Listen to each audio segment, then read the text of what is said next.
School में science teacher बच्चों के साथ अंधेरे कमरे में क्या करती, जानकर आपके भी होश उड़ जाएंगे, क्योंकि वो तो उनके साथ अकेले में।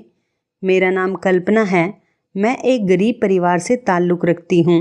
मेरे परिवार में मेरे अलावा मेरी एक बड़ी बहन और एक छोटा भाई रहता है। हम दोनों बहनें बड़ी थी, इसलिए हम अपने छोटे भाई को बहुत ज़्यादा प्यार किया करते थे। गरीबी के कारण हम दोनों बहनें तो पढ़ लिख नहीं सके, लेकिन हमने ठान लिया था कि हम अपने छोटे भाई को इतना पढ़ा लिखा देंगे कि वो अपने पैरों पर खड़ा हो जाएगा, ताकि वह बड़ा होकर अपना भी ख्याल रख सके और हमारा भी। हमारे माता पिता दोनों ही हमें इस दुनिया से छोड़कर जा चुके हैं। हम तीनों भाई बहन ने अनाथों वाली ज़िंदगी गुजारी है। हम दोनों बहनें पढ़ी लिखी नहीं थी, बस ऐसे ही छोटा मोटा काम काज करके हम अपना गुजर बसर कर रहे थे। मेरी बड़ी दीदी बहुत शर्मीली थी और वो हमेशा घर के कामों में ही लगी रहती थी, इसलिए वो घर से बाहर कम ही निकलती थी। माता पिता के इस दुनिया से जाने के बाद हमने बहुत सारी परेशानियों का सामना किया। रिश्तेदारों ने भी हम तीनों मासूम बहन भाई को कभी सहारा नहीं दिया और ना ही समझा। हम दोनों बहनों ने अपनी ज़िंदगी अपने बलबूते पर ही गुजारी है। मैं आज आपको सच्ची कहानी सुनाने जा रही हूँ। हमारे जैसे शहर में मौजूद एक स्कूल की टीचर, जो साइंस लैब में जब भी पढ़ाने जाती थी तो लैब में अंधेरा करके ही बच्चों को पढ़ाया करती थी। ये एक सच्ची कहानी है जिसको सुनकर आप भी हैरान रह जाएंगे। हम दोनों बहनें पढ़े लिखे तो नहीं थे, इसलिए हमने सोचा कि हम कोई नौकरी कर लेते हैं। हमें कोई अच्छी नौकरी भी नहीं मिल सकती थी क्योंकि हम एजुकेटेड नहीं थे। हम दोनों बहनों की काफ़ी उम्र हो चुकी थी। मेरी बड़ी दीदी सिलाई करती थी और मैं एक स्कूल में झाड़ू लगाने की नौकरी किया करती थी। इस स्कूल में मैंने अपने भाई को भी एडमिशन दिलवाया हुआ था, जहाँ पर मेरे काम करने की वजह से वहाँ के प्रिंसिपल मेरे भाई की फ़ीस में थोड़ी कमी कर दिया करते थे और फ़ीस अगर लेट भी हो जाया करती थी तो किसी तरह की कोई परेशानी का सामना नहीं करना होता था। जिस स्कूल में मैं काम किया करती थी वहाँ पर एक टीचर का बड़ा ज़ोर शोर था। वह टीचर सारे बच्चों को कमरा बंद करके ही पढ़ाया करती थी और हैरान कर देने वाली बात तो ये थी कि सारे ही बच्चों का रिजल्ट 80% ही आता था। सारा स्कूल ये बात सोच सोच कर परेशान रहता था कि आखिर ये टीचर ऐसा कौन सा तरीका अपनाती है बच्चों को पढ़ाने के लिए कि बच्चों का रिजल्ट 80% ही आता है और बच्चे उस टीचर से काफ़ी इम्प्रेस भी रहते हैं। कहने को तो स्कूल का स्टाफ बहुत बड़ा था, लेकिन किसी को भी हकीकत के बारे में नहीं पता था कि आखिर स्कूल की साइंस वाली टीचर बच्चों को अंधेरे में पढ़ाती है तो उसकी वजह क्या है। स्कूल में लोगों का ये सब कुछ जानने के लिए इंटरेस्ट और भी ज़्यादा बढ़ता चला जा रहा था। यहाँ तक कि स्कूल की प्रिंसिपल भी काफ़ी हैरान थी। फिर एक दिन स्कूल की प्रिंसिपल ने फैसला किया कि वो सच्चाई का पता लगाना चाहती हैं। मुझे स्कूल में सफाई कर्मचारी की नौकरी करते हुए 8 साल हो गए थे। उसके हिसाब से मैं ही पूरे स्कूल की सबसे पुरानी कर्मचारी थी। इसलिए स्कूल की प्रिंसिपल ने मुझे अपने पास बुलाया और उन्होंने मुझे ये सब जानने की जिम्मेदारी सौंपी। प्रिंसिपल का कहना था कि तुम अगर हमारा ये काम करोगी तो हम तुम्हें तुम्हारी मुंह मांगी रकम देंगे। साइंस वाली टीचर, जिनका नाम अमृता था, स्कूल में सब उनको अमृता मैम कहकर पुकारते थे। ये टीचर प्रिंसिपल की जान पहचान की थी और काफ़ी एज्ड भी थी और बहुत गुस्से वाली थी, इसलिए हर किसी का मिजाज उनसे नहीं मिलता था, लेकिन बच्चों को वो बहुत प्यार से पढ़ाया करती थी। मुझे याद है जब 8 साल पहले मैं इस स्कूल में काम करने के लिए आई थी तो तभी ये स्कूल नया नया बना था। उसके बाद ही मैं यहाँ पर सफाई कर्मचारी की नौकरी पर लगी थी और मेरे भाई को पढ़ते हुए भी यहाँ पर 7 साल हो गए हैं। जब मुझे यहाँ पर काम करते हुए 1 साल हो गया था, उसके बाद ही मैंने अपने भाई का यहाँ पर इस स्कूल में एडमिशन करवा दिया था। पहले मेरा भाई सरकारी स्कूल में पढ़ता था, उसके बाद मैंने उसका एडमिशन इस स्कूल में करवाया था। ये स्कूल हमारे घर से सिर्फ 10 मिनट की दूरी पर ही मौजूद है। जब मुझे यह जिम्मेदारी सौंप दी गई कि मुझे टीचर अमृता के राज से पर्दा उठाना है, तब फाइनल एग्ज़ाम करीब आ रहे थे और अगले ही साल मेरा भाई भी अमृता मैम से ही साइंस पढ़ने वाला था। मेरा इरादा भी यही था कि मैं अपने भाई से हकीकत जानकर स्कूल की प्रिंसिपल को सब कुछ सच सच बता दूंगी। मैंने ये जिम्मेदारी सिर्फ पैसों के लालच में आकर ली थी और मेरा कोई गलत मकसद नहीं था, क्योंकि मेरे घर में पैसों की कमी थी, इसलिए मुझे पैसों की ज़रूरत भी बहुत थी। उसके लिए मैं ये काम करने के लिए तैयार हो गई थी। मैं नहीं जानती थी कि सच्चाई का पता कैसे लगाया जाएगा और मुझे कितनी मुश्किलों का सामना करना पड़ेगा। अगर मुझे पता होता इस राज से पर्दा उठाने में मुझे इतनी ज़्यादा परेशानियों का सामना करना पड़ेगा और मेरी ज़िंदगी का सारा सुकून बर्बाद हो जाएगा, तो मैं हरगिज़ ये काम करने के लिए राज़ी नहीं होती। लेकिन अब जब मैं अपनी ये जिम्मेदारी पूरा करने के लिए प्रिंसिपल से वादा कर चुकी थी, तो वादे से फिरना मुझे फिर ठीक नहीं लगा और फिर मैंने इस काम से न जाने कितने स्टूडेंट की ज़िंदगी बचा दी, क्योंकि हर सुनने और देखने वाले को तो टीचर के बारे में जानकर सबसे पहले स्टूडेंट की ही फिक्र होती थी। और हैरत की बात तो ये थी कि किसी भी स्टूडेंट ने आज तक ना ही उनकी शिकायत की थी और ना ही कभी कोई स्टूडेंट पढ़ाने के इस तरीके की वजह से कम नंबर से पास हुआ था या फिर फेल हुआ था। प्रिंसिपल को सच्चाई के बारे में बहुत इंटरेस्ट आ रहा था कि आखिर इस तरह पढ़ाने की क्या वजह है। मैं बहुत बेचैनी से उस टाइम का इंतज़ार कर रही थी कि मेरा भाई अमृता मैम की लैब में चला जाए और मैं इससे हकीकत पूछ सकूं। आखिरकार वह दिन भी आ गया और मेरा भाई आज अमृता मैम की पहली क्लास लेने के लिए लैब में जाने वाला था और मुझे पूरी उम्मीद थी कि अमृता मैम कम से कम अपने स्टूडेंट को तो इस बारे में ज़रूर बताएगी कि वो अंधेरे में क्यों पढ़ाती है। हमारा भाई हम दोनों बहनों से कोई भी बात नहीं छुपाता था, इसलिए मुझे इस बात का यकीन था कि वो मुझे हर हकीकत बता देगा और आज आखिरकार अमृता मैम के राज से पर्दा भी उठ जाएगा। आज भी रोज़ की तरह मैं स्कूल जाने के लिए जल्दी उठ गई थी और अपने भाई का फेवरेट नाश्ता बनाकर तैयार कर रही थी। हर रोज़ मैं अपने भाई को लेकर ही स्कूल जाया करती थी। अब तो वो काफ़ी बड़ा हो गया था, लेकिन बचपन से ही उसकी आदत थी। जब से उसका इस स्कूल में एडमिशन हुआ था, तब से ही हम दोनों भाई बहन एक साथ ही स्कूल जाया करते थे। वापसी में वो अपने दोस्तों के साथ घर आ जाता था और मैं स्कूल के सारे काम निपटाकर बाद में घर आती थी। मेरी बड़ी दीदी तो देर से सोकर उठती थी, इसलिए हम दोनों भाई बहन सुबह सवेरे अपने हाथ से नाश्ता तैयार करके स्कूल के लिए निकल जाते थे। मैं रोज़ की तरह नाश्ता बनाते टाइम उसको बार बार यही याद दिला रही थी कि वह जैसे ही क्लास में जाएगा और कमरे में अंधेरा होगा तो वो अमृता मैम से अंधेरे की वजह पूछेगा और मुझे वापस आकर वजह ज़रूर बताएगा। उसके बाद हम दोनों भाई बहन स्कूल में चले गए और मेरा भाई अपनी क्लास में चला गया और मैं छुट्टी का इंतज़ार करने लगी। मैं बहुत खुश थी। आज ही प्रिंसिपल को सारी सच्चाई बताकर पैसा हासिल कर लूँगी। प्रिंसिपल ने मुझे मुँह मांगी रकम देने का वादा किया था, इसलिए मैंने सोच लिया था कि मुझे प्रिंसिपल से 10 लाख रुपए मांगने हैं। मेरा भाई रोज़ की तरह एक के बाद दूसरी क्लास लेता जा रहा था और आखिर में वो साइंस लैब में चला गया। मैं भी बहाने से लैब के अंदर गई कि शायद कुछ सुन सकूं, लेकिन मैं कुछ भी नहीं जान पाई थी और मुझे कुछ देर बाद उस कमरे से बाहर आना पड़ा। मुझे एक बात बहुत हैरत वाली लग रही थी और वो ये थी कि साइंस लैब के अंदर का नज़ारा, ये लैब एक ख़ास मैप के मुताबिक बनाई गई थी और प्रिंसिपल के पूछने के बावजूद भी अमृता मैम ने कभी भी इस मैप के मुताबिक लैब बनाने के रास्ते का कभी पर्दाफाश नहीं किया था। अमृता मैम इस स्कूल के मालिक की जान पहचान की थी, इसलिए स्कूल की प्रिंसिपल कुछ ज़्यादा पूछताछ भी नहीं कर पाई थी।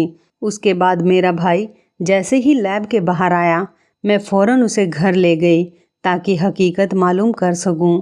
मैं सारे रास्ते बहुत खुश थी कि आज मुझे हकीकत का पता चल जाएगा और कल मुझे बड़ी रकम मिल जाएगी।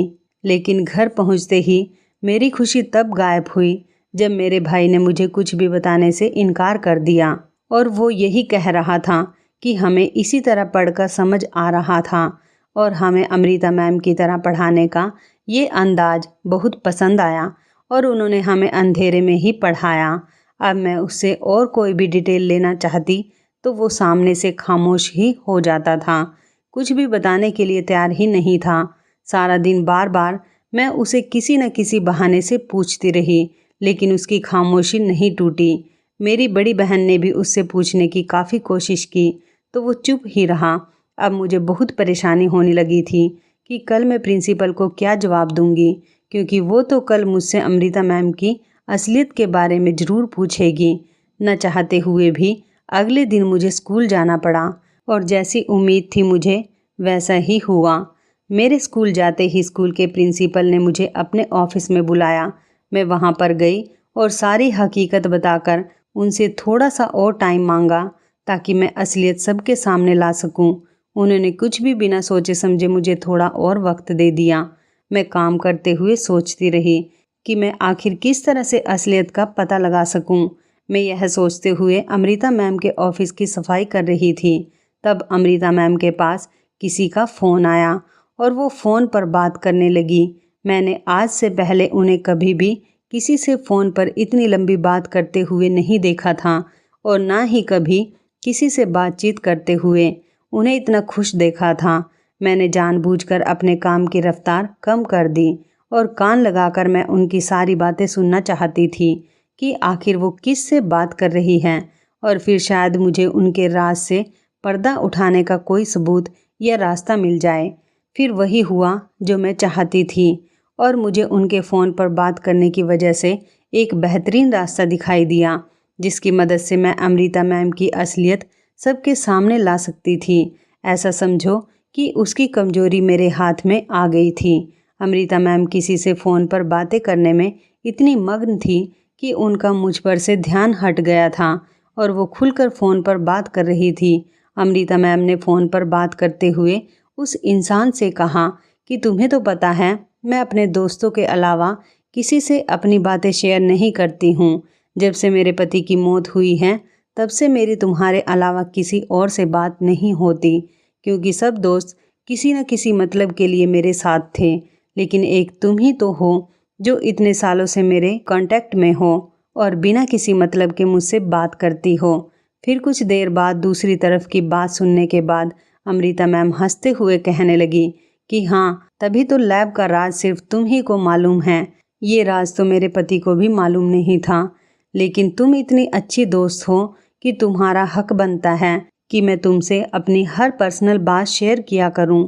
ये सुनकर तो मैं चौंक गई थी कि इस राज के बारे में अमृता मैम के अलावा भी किसी को अगर पता था तो वो थी उनकी दोस्त। अब जो प्लान मेरे दिमाग में आया उस पर फोकस करने के लिए मुझे कुछ वक्त चाहिए था, लेकिन मुझे यकीन था कि मैं इस तरीके से ज़रूर कामयाब हो जाऊंगी। सारी बातें मैं सुन चुकी थी। थोड़ी देर बाद ही अमृता मैम ने अपना फ़ोन बंद कर दिया था। उसके बाद मैं फ़ौरन ही स्कूल से घर चली गई और अपनी बहन को जाकर सारी बात बता दी। मैंने अपनी बहन को इस प्लान के बारे में सब कुछ बता दिया और कहा, तुम ऐसा करो, कल जब अमृता मैम स्कूल से अपने घर जाएंगी तो तुम मेरे स्कूल के बाहर आ जाना और किसी बहाने से अमृता मैम से बातचीत शुरू कर देना। इस तरह तुम उनके सामने बार बार आती रहना और 1 महीने बाद ही तुम उनकी अच्छी दोस्त बन जाओगी, जिससे वो अपना ये राज तुम्हें आसानी से बता देंगी। पहले मेरी बहन मुझे चौंक कर देखने लगी कि जो बात किसी को इतने साल में नहीं पता चल सकी, वो 1 महीने में उनको कैसे पता चल जाएगी। लेकिन फिर मैंने उन्हें आज की सुनी हुई सारी बात बता दी कि अमृता मैम अपने दोस्तों से सारी बातें शेयर करती हैं, और जब से उनके पति की मौत हुई है उसके बाद से तो वो अपने सारे दोस्तों को ख़ास तौर पर अपनी सारी बातें बताती हैं। मेरी बहन इस काम के लिए राजी हो गई थी और सारा दिन हम अलग अलग तरीके से सोचते रहते थे कि किस तरह से मेरी बहन अमृता मैम के सामने आए और उनका भरोसा जल्द से जल्द हासिल कर ले। अगले दिन प्लान के मुताबिक मेरी बहन स्कूल से कुछ दूरी पर ही खड़ी हो गई थी। जैसे ही स्कूल की छुट्टी हुई और कुछ देर बाद अमृता मैम अपने घर जाने के लिए स्कूल से बाहर निकली और वो रिक्शा में अपने घर जाने के लिए बैठ गई। मेरी बहन ने उनका पीछा किया और प्लान के मुताबिक मेरी बहन ने उनके घर पहुंचते ही उनसे बातचीत करने की कोशिश की। मेरी बहन ने पहले तो किसी अनजान इंसान का बहाना बनाकर उनसे उस इंसान का एड्रेस पूछा, अमृता मैम अपने घर के दरवाजे पर ही खड़ी हुई थी। उन्होंने कहा कि उन्हें इस एड्रेस के बारे में नहीं पता, ये कौन है और कहाँ पर रहता है। वो ये कहते हुए अपने घर का लॉक खोलने लगी। मेरी बहन ने कहा कि ये मेरे किसी रिश्तेदार का घर है, मैं यहाँ पर अनजान हूँ, इसलिए अपने रिश्तेदार का घर तलाश कर रही हूँ। मुझे उनका घर नहीं मिल पा रहा, मैं बहुत परेशान हो रही हूँ। मैं इस शहर में किसी को नहीं जानती। अपने रिश्तेदार का नंबर ट्राई करने की कोशिश कर रही हूँ, लेकिन नंबर नहीं लग पा रहा। थोड़ी देर पहले जब मेरी अपने रिश्तेदार से बात हुई थी तो उन्होंने मुझे इसी घर का एड्रेस दिया था, इसलिए मैं यहाँ आकर खड़ी हो गई हूँ। अब मुझे उनका थोड़ी देर वेट करना होगा। उन्होंने कहा था कि वह मुझे 2 घंटे बाद आकर यहाँ इस घर के पास से ले जाएंगे। गर्मी बहुत तेज़ है और बाहर धूप भी बहुत ज़्यादा है। अब शायद मुझे यहीं आपके दरवाजे पर खड़े होकर ही इंतज़ार करना होगा। अमृता मैम कहने लगी, अगर आप चाहो तो मेरे घर में बैठकर इंतज़ार कर सकती हो। मेरी बहन ने उनको थैंक यू बोला और उनके घर के अंदर चली गई। अमृता मैम ने उन्हें बहुत इज्जत के साथ सोफे पर बैठने के लिए कहा। उसके बाद उन दोनों में बातचीत का सिलसिला शुरू होने लगा। अमृता मैम ने मेरी बहन से उनके बारे में पूछने की कोशिश की। मेरी बहन ने बताया कि मैं यहाँ इस शहर में पहली बार आई हूँ। यहाँ पर मेरे रिश्तेदार रहते हैं, मैं उनसे मिलने के लिए आई हूँ। हमारे माँ बाप तो इस दुनिया में नहीं हैं, इसलिए हम अपने रिश्तेदारों से काफ़ी अच्छे ताल्लुकात रखते हैं। हमेशा फ़ोन पर ही बात होती रहती है, लेकिन पहली बार उन्होंने मुझे अपने पास बुलाया था। थोड़ी ही देर में वो मुझे यहाँ से आकर ले जाएंगे। अमृता मैम भी उसकी बात सुनकर सहमत हो गई थी। फिर मेरी बहन ने अमृता मैम से उनके बारे में पूछा कि आप क्या करती हो। उन्होंने बताया कि वो एक टीचर हैं और वो स्कूल में टीचिंग करती हैं। मेरी बहन ने पूछा कि आप किस सब्जेक्ट के टीचर हो, तो उन्होंने बताया कि मैं बच्चों को साइंस पढ़ाती हूँ, मैं साइंस की टीचर हूँ। मेरी बहन पहली बार ही घर से बाहर निकली थी।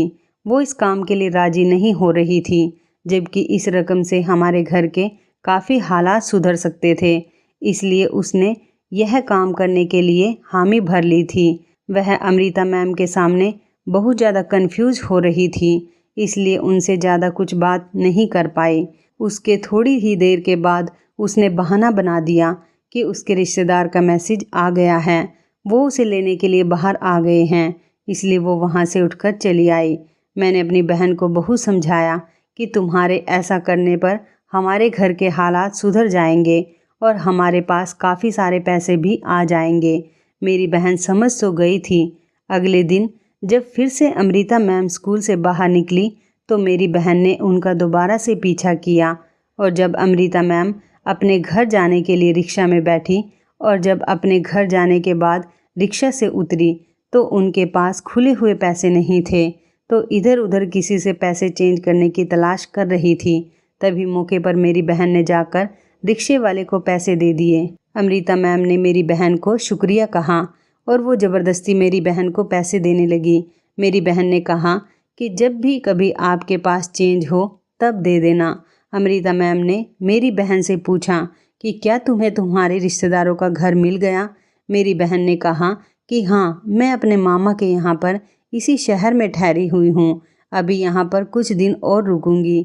इसी तरह से उन दोनों के बीच बातचीत का सिलसिला बढ़ने लगा।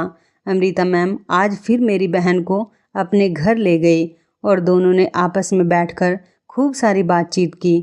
उसी दौरान मेरी बहन ने कहा कि आप मुझसे उम्र में बड़ी हैं, लेकिन इस शहर में मैं अपने मामा के अलावा किसी को नहीं जानती। यहाँ आते ही मेरी पहली मुलाकात आपसे हुई थी, इसलिए मुझे आपसे बात करना बहुत अच्छा लगा। क्या हम दोनों आपस में एक दूसरे के दोस्त बन सकते हैं? अमृता मैम मुस्कुराकर कहने लगी, वैसे तो मेरे काफ़ी सारे दोस्त हैं, लेकिन तुम तो मेरी बेटी जैसी हो। हाँ, मैं तुम्हें अपनी दोस्त बना सकती हूँ, क्योंकि रिश्तों में फ़र्क आ जाता है, लेकिन दोस्तों में कभी फ़र्क नहीं आता। इसी तरह से ये दोनों आपस में रोज़ किसी न किसी बहाने से मिलने लगी। अमृता मैम मेरी बहन से काफ़ी इम्प्रेस हुई थी। अब हर दूसरे तीसरे दिन मेरी बहन बहाने बहाने से उनके घर जाती रहती थी। उन दोनों के बीच अच्छी बातचीत शुरू हो गई थी। एक दिन मेरी बहन ने बहाने से अमृता मैम से कहा कि मेरे मामा का बेटा इसी शहर के किसी स्कूल में पढ़ता है, जहाँ पर स्कूल के टीचर क्लास में अंधेरा करने के बाद ही बच्चों को पढ़ाती हैं।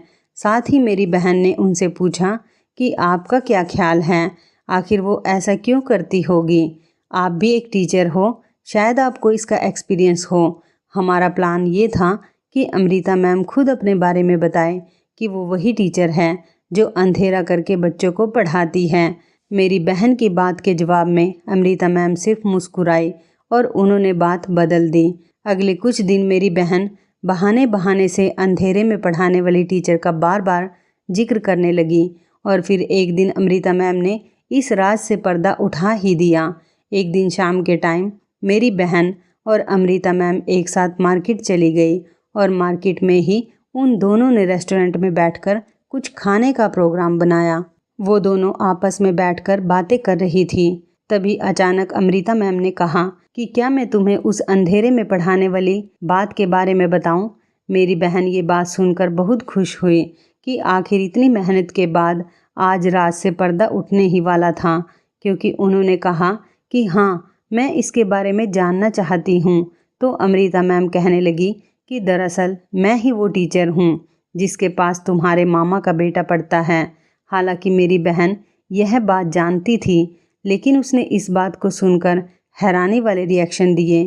फिर कहने लगी कि दरअसल जब ये स्कूल बना था, जो स्कूल के ऑनर हैं वो मेरे रिश्तेदार भी थे। मैंने उनसे बात की कि हमें कुछ ऐसा करना चाहिए जिससे हमारा स्कूल फेमस हो जाए और सब इस स्कूल में आना चाहें। जाहिर है बाकी के जितने भी स्कूल हैं वो बहुत पुराने थे और उनका बहुत नाम था, इसलिए हम दोनों ने फैसला किया कि हम कुछ ऐसा अनोखा करेंगे और फिर ऑनर ने मुझे स्कूल को बनवाने के लिए हायर कर लिया।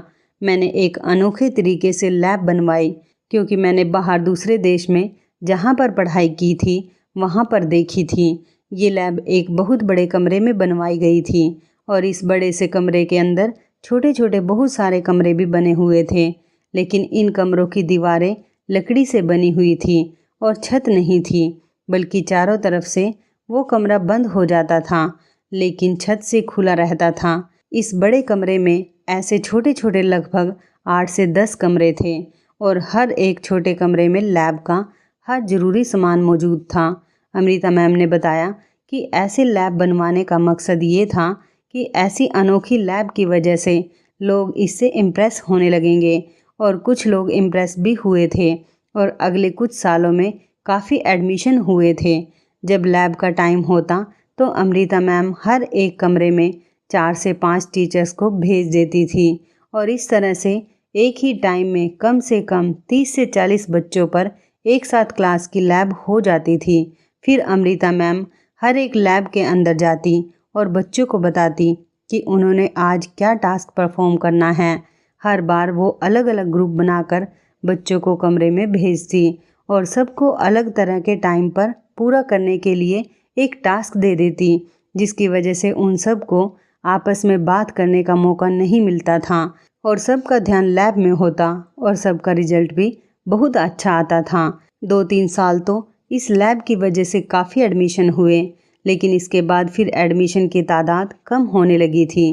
फेमस होने के लिए एक और काम किया गया और वो ये कि अमृता मैम ने अब लैब में अंधेरा करना शुरू कर दिया। ऐसा लगता था जैसे लैब में अंधेरा है, लेकिन दरअसल छोटे कमरों में बिजली मौजूद होती थी। साथ ही अमृता मैम बच्चों से वादा लेती कि इस रोशनी और अंधेरे के बारे में किसी को नहीं बताओगे और तुमसे जो भी पूछे उससे यही कहोगे कि हमें इसी तरह से समझ आता है, अमृता मैम इसी तरह पढ़ाती हैं। वो बच्चों से कहती थी कि तुम अगर सबको बता दोगे कमरे में रोशनी होती है तो मैं बीच सेशन में ही पढ़ाना छोड़ दूंगी और तुम सब लोग फेल हो जाओगे। इसका मतलब यह था कि अमृता मैम झूठ बोलती थी कि वो अंधेरे में बच्चों को पढ़ाती हैं और बच्चे भी झूठ बोलते थे कि वो बच्चे क्लास में अंधेरा हो जाने के बाद पढ़ते हैं और उन्हें बहुत मज़ा आता है। ये बात तो ठीक है कि बच्चों को जब अमृता मैम अलग अलग तरह से टास्क देती थी तो उन्हें पढ़ने में बहुत मज़ा आता था और बच्चों को अमृता मैम के साथ पढ़ना बहुत अच्छा लगता था। इसलिए कोई भी बच्चा नहीं चाहता था कि अमृता मैम के अलावा और कोई टीचर आए। इसी तरह से बच्चों को पढ़ने में बहुत मज़ा आता था और उनके नंबर बहुत अच्छे आते थे और बच्चे उनसे इस बारे में किसी को ना बताने का वादा कर लिया करते थे। और अमृता मैम ने स्कूल के प्रिंसिपल तक को यह बात नहीं बताई थी, क्योंकि ये राज सिर्फ बच्चे, अमृता मैम और स्कूल के ऑनर के बीच ही था। प्रिंसिपल को भी ये बात इसलिए नहीं बताई थी क्योंकि कहीं वो ये राज किसी दूसरे स्कूल में ना बेच दे। इसी तरह धीरे धीरे ये बात फैलना शुरू हो गई कि स्कूल की टीचर अंधेरे कमरे में पढ़ाती हैं और लोग हैरत के मारे अपने बच्चों को इस स्कूल में एडमिशन दिलवाते रहे ताकि असलियत जान सकें। लेकिन आज तक किसी भी स्टूडेंट ने अपने मुंह से असलियत किसी को भी नहीं बताई। और अब बाकी स्कूल के बंद हो जाने के बाद यहाँ के एडमिशन की तादाद दोगुना बढ़ गई थी। मेरी बहन यह जानकर दंग रह गई थी और उसके बाद वो बड़ी मुश्किल से घर पहुँची और आकर उसने मुझे सारी सच्चाई बताई। हम लोग हैरान रह गए थे कि सिर्फ फेमस होने के लिए कोई ऐसा कैसे कर सकता है कि बच्चों से वादा ले और उन्हें ना पढ़ाने की धमकी दे और उन्हें सच्चाई बताने से रोके। खैर, मैं अगले दिन स्कूल गई और प्रिंसिपल को सारी सच्चाई बता दी थी।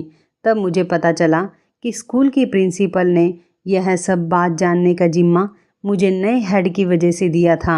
स्कूल के ऑनर की मौत हो चुकी थी, जिन्होंने अमृता मैम का साथ दिया था, और नए ऑनर इस बारे में जानना चाहते थे, इसलिए उन्होंने मुझे यह जिम्मेदारी दी थी। मेरे सिवा यह काम कोई नहीं कर सकता था, क्योंकि सफाई करने के लिए सारी क्लासेस में जाने की परमिशन सिर्फ मुझे ही थी। उसी दिन प्रिंसिपल ने मुझे 10 लाख रुपए का चेक दे दिया था और उन्होंने मेरा बहुत शुक्रिया अदा किया और अब मुझे लगा कि मेरी ज़िंदगी थोड़ी आसान हो जाएगी। लेकिन उसके बाद मेरे साथ एक ऐसा हादसा हुआ जिसके बारे में मैंने कभी सोचा भी नहीं था। वो दिन तो जैसे तैसे गुजर गया था, लेकिन जब अगले दिन मैं स्कूल गई तो वापसी में मेरा भाई खामोश था। मैं उससे बात करने की कोशिश करती रही, लेकिन वह मुझसे बात नहीं कर रहा था। उसका मूड कुछ बदला बदला सा लग रहा था। मैंने और मेरी बहन ने उससे बात करने की काफ़ी कोशिश की, लेकिन वो हम दोनों बहनों से नाराज़ हो गया था। हमें लगा शायद वो थक गया है, थकान की वजह से खामोश है। लेकिन जब रात तक वो ऐसे ही खामोश रहा तो मैंने और मेरी बहन ने उससे पूछा कि आखिर तुम्हें क्या हुआ है, तुम हम दोनों से बात क्यों नहीं कर रहे हो। तब उसने शिकायत के अंदाज में जो हकीकत हमें बताई, उसको सुनकर तो हमारे सर पर आसमान ही टूट पड़ा था। उसने कहा कि कल स्कूल की प्रिंसिपल ने अमृता मैम से बात करके उन्हें शाबाशी दी थी कि उनकी वजह से स्कूल का कितना नाम हुआ है।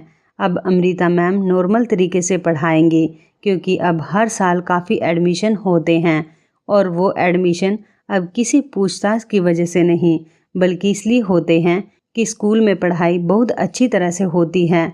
तब अमृता मैम को बहुत धक्का लगा कि आखिर उनका वादा किसने तोड़ा और उनका राज किसने प्रिंसिपल को बता दिया। तब उन्होंने प्रिंसिपल से पूछा और प्रिंसिपल ने बता दिया कि हमें ये हकीकत स्कूल की सफाई कर्मचारी कल्पना ने बताई है, क्योंकि उन्हें तो नहीं पता था कि मैंने किस तरह से हकीकत का पता लगाया है, और शायद ये भी नहीं जानती होगी कि मेरा भाई उसी क्लास में पढ़ता है। लेकिन अमृता मैम को ये बात अच्छी तरह मालूम थी कि मेरा भाई उनकी क्लास में पढ़ता है। उसके बाद उनको मेरे भाई पर शक हो गया कि इसी ने मेरा वादा तोड़ा होगा और इसने ही अपनी बहन को इस राज के बारे में बताया होगा। इसके बाद इसकी बहन ने प्रिंसिपल को सारी सच्चाई बता दी। उन्होंने मेरे भाई से कहा कि तुमने वादा तोड़ा है, इसलिए अब मैं तुम्हें अपनी क्लास में नहीं पढ़ाऊंगी, चाहे तुम फेल ही क्यों ना हो जाओ। इसलिए मेरा भाई इस कदर उदास था, क्योंकि साइंस उसे कुछ खास पसंद नहीं थी। लेकिन अमृता मैम के पढ़ाने के अंदाज से उसको सब कुछ समझ आ रहा था। उसको डर था कि अब वो फेल हो जाएगा और वो इसी बात का गुस्सा हम दोनों बहनों पर निकाल रहा था। मुझे प्रिंसिपल पर बहुत गुस्सा आ रहा था। उन्होंने मेरा नाम इस्तेमाल किया था। अगले दिन मैंने प्रिंसिपल को इस बारे में बताया तो उन्होंने मुझसे कहा कि उन्हें अंदाज़ा नहीं था कि तुम्हारा भाई भी उसी क्लास का स्टूडेंट है और उसे इस तरह का नुकसान उठाना पड़ेगा। लेकिन उन्होंने कहा कि वो अमृता मैम से इस बारे में ज़रूर बात करेंगी। उन्होंने अमृता मैम को बुलाकर उनसे बात की तो उनको गुस्सा आ गया और वो कहने लगी कि जब एक बच्चे ने भरोसा तोड़ा है तो उसे सज़ा मिलनी ही चाहिए, वरना वो रिज़ाइन दे देंगी। उस टाइम उनका स्कूल छोड़कर जाना तो प्रिंसिपल सहन नहीं कर सकती थी, इसलिए उन्होंने इस मामले में अपने हाथ खड़े कर लिए, क्योंकि वो एक बच्चे के फ्यूचर के लिए सारे स्कूल के बच्चों का फ्यूचर दांव पर नहीं लगा सकती थी। मैं बहुत परेशान हो गई थी कि अब क्या होगा। स्कूल ख़त्म होने के बाद हम घर पर गए तो मैंने अपनी बहन को सब कुछ सच सच बता दिया। मेरी बहन ने कहा कि हमें अमृता मैम को सारी सच्चाई बता देनी चाहिए, फिर शायद हमारे भाई का फ्यूचर तबाह ना हो। उसी दिन शाम के टाइम हम दोनों बहनें अमृता मैम के घर चले गए। मुझे अपनी दोस्त के साथ देखकर अमृता मैम हैरान रह गई थी और जब उन्हें पता चला कि ये मेरी बहन है तो उनकी आंखें फटी की फटी रह गई थी। मेरी बहन ने धीरे धीरे हम दोनों के प्लान के बारे में उनको सब कुछ बता दिया ताकि वो इसका कसूरवार हमारे भाई को ना समझे, क्योंकि इसमें हमारे भाई की कोई गलती नहीं थी, बल्कि उसने आपका कोई वादा नहीं तोड़ा था। हम सच्चाई जानना चाहते थे, इसलिए हमें ये सब कुछ करना पड़ा। पर अमृता मैम ये सब कुछ सुनकर सदमे की हालत में आ गई थी और फिर वो कहने लगी कि पहले तो शायद मैं इस बच्चे को माफ़ कर देती, लेकिन अब तुम दोनों को माफ़ नहीं करूँगी और तुम दोनों की गलती की सज़ा तुम्हारे भाई को मिलकर ही रहेगी, क्योंकि तुमने मेरा राज फाश कर दिया और मेरा दोस्ती पर से भी यकीन तोड़ दिया।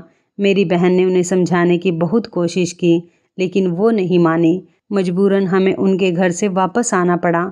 एक हफ्ते तक हमारा भाई बहुत परेशान रहा, लेकिन एक हफ्ते बाद अचानक ही एक दिन वो बहुत खुश होकर स्कूल से घर आया और उसने बताया कि आज अमृता मैम ने मुझे ना सिर्फ लैब में बुलाया, बल्कि कुछ नया पढ़ाने के बजाय इस हफ्ते मेरे बिना जो भी क्लासेस हुई थी वो चीज़ें दोबारा से करवाई और आज उन्होंने लैब में अंधेरा भी नहीं किया और सबसे माफ़ी मांगी कि उन्होंने बच्चों से वादा लिया और हमसे कहा कि अब तुम लोगों को किसी से भी कुछ भी छुपाने की ज़रूरत नहीं।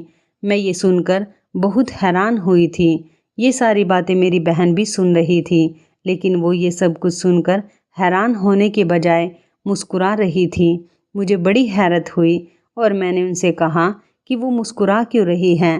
तब उन्होंने बताया कि अमृता मैम के घर से आकर 2 दिन बाद उन्हें याद आया कि एक बार अमृता मैम ने उनके फ़ोन से अपने किसी पुराने दोस्त को फ़ोन किया था और बताया था कि जिसे उन्होंने फ़ोन पर बात की है वो उनकी अकेली ऐसी दोस्त है जिसको वो सबसे ज़्यादा अहमियत देती है और उन्हें भी लैब का राज पता है।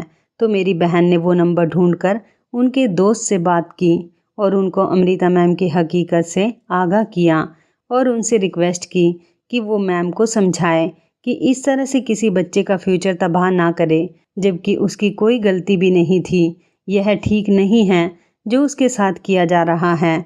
उनकी दोस्त ने अमृता मैम को समझाया कि अगर हमारी गलती थी कि उनसे दोस्ती के नाम पर राज जाना, तो उनकी भी गलती थी कि फेमस होने के खातिर इतने साल से इतने बच्चों से वादा लेती आई थी और उन्हें मजबूर किया था कि वो अपने माँ बाप से हकीकत छुपाए और उन्हें ना पढ़ाने की धमकी देना भी ठीक नहीं था। उनके दोस्त ने अमृता मैम से पर्सनली बात की। उन्होंने क्या बात की ये तो हमें नहीं पता, लेकिन उस कॉल की वजह से अमृता मैम को अपनी गलती का एहसास हो गया था और उन्होंने हमारे भाई को वापस क्लास में बुला लिया था। हम भी जानते थे कि लालच में किसी का राज पता करना और उसे फाश कर देना ठीक नहीं, इसलिए हमने भी उनसे माफ़ी मांग ली और मेरी बहन और अमृता मैम की दोस्ती फिर से हो गई। लालच बुरी बला है, ये बात तो बिल्कुल ठीक है, लेकिन हमने अपने ही हालात को सुधारने के लिए इस राज का पता करना चाहा था। आखिरकार हम दोनों बहनों का फ्यूचर खराब होता जा रहा था, क्योंकि हम दोनों बहनों ने अपनी जवानी इन उल्टे सीधे कामों में ही खराब कर दी थी। अगर हमारे माँ बाप जिंदा होते तो हम कभी भी यह काम नहीं कर रहे होते। अब हमें अकेले ही इस दुनिया का सामना करना था।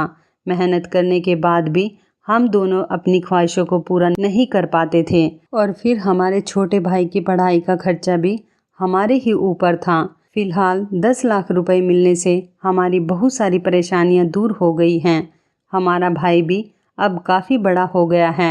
अमृता मैम ने हमारे भाई को अच्छी शिक्षा दी है, बल्कि वो तो उसको अलग से ट्यूशन भी देती हैं। अब भाई को छोटी मोटी नौकरी भी मिल गई है, जिससे वो भी थोड़े बहुत पैसे कमाने लगा है। मेरी बहन ने उन पैसों से एक बुटीक खोल लिया। उसका बुटीक भी अच्छा चल रहा है और मैंने स्कूल से वो सफाई करने वाला काम छोड़ दिया और अपनी बहन के साथ ही बुटीक पर काम करने लगी हूँ।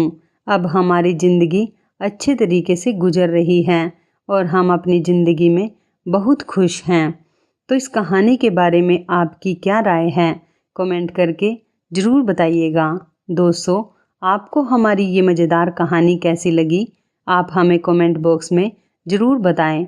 यदि आपके पास भी ऐसी कोई प्यारी सी कहानी है या फिर ऐसी कोई कहानी जिससे कुछ शिक्षा मिले, तो आप हमारे साथ उसको ज़रूर शेयर करें।